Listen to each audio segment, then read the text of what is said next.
We've actually had several of your colleagues from the Border Graves program project on our program in recent episodes. I believe Stavros Malchoudis was on the most recent one. We did an episode called "Buried in the Balkans," and it was about the Greek and the Balkan region with regard to this reporting. So we personally also have made our first feature film, which we've had several episodes about, called "Even After Death," is about the deaths at sea. So we personally are very deeply engaged in this issue and have seen it from this perspective down here in the south of Europe.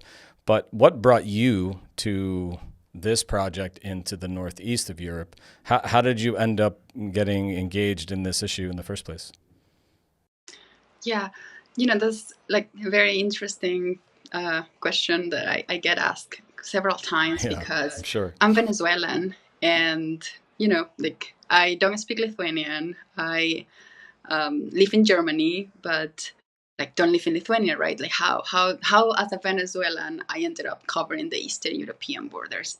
And long story short, it was that basically in 2021, I had just finished my master's degree in Germany, and I moved to Berlin to start working with Unbiased News, the cross-border newsroom that I work with as a multimedia editor.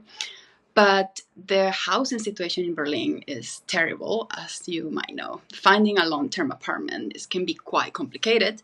So I had, before that, I had studied as an Erasmus student to an exchange semester in Lithuania, and I absolutely loved Vilnius. And I found myself like without an apartment in Berlin, and I had friends in Vilnius saying like, it's so easy to find a place here. Like, why don't you just come and find a short-term rental and go back to Berlin when you have a place? And I thought that was a great idea.